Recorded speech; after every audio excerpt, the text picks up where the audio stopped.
5:30 with the skyrocketing number of threats toward election officials happening across the country, but especially here in Colorado. A most directed to the Secretary of State, who's now speaking out about it. Matt Maher joining us now with the latest. Matt. Erica, she sure is, both in an article with Rolling Stone that's making waves nationally and right here with us at Fox 31. Since September, Secretary of State Jena Griswold says threats against her have spiked by more than 600%, and she's not alone.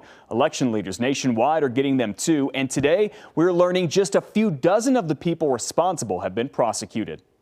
All across the country, threats to election leaders, especially secretaries of state, are skyrocketing. This includes Colorado's Jena Griswold. I'm very concerned. She says she has received 788 threats since September, when people in Colorado sued to try to keep former President Donald Trump off this year's ballot. There are times where it's scary.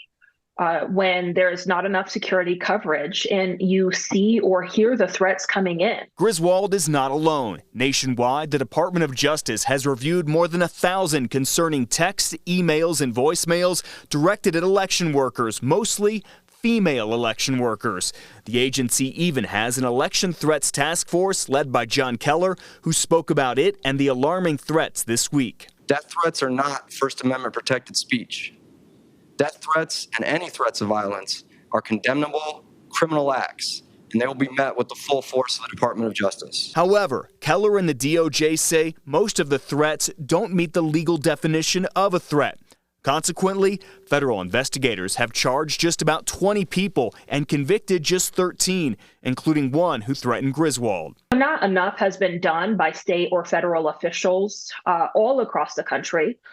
And enough has been done by prosecutors. Many of the threats made to Griswold, which include disturbing messages about death, violence, and sexual abuse, are passed on to the Colorado State Patrol, which tells Fox 31 the Colorado State Patrol thoroughly investigates every statement in partnership with local and federal law enforcement. There have been no recent arrests made. This is part of a bigger attack on democracy, and it has to be taken really seriously. 10 of the 13 people who have been convicted on federal charges for making these threats have been sentenced. Most will serve more than a year and a half in prison.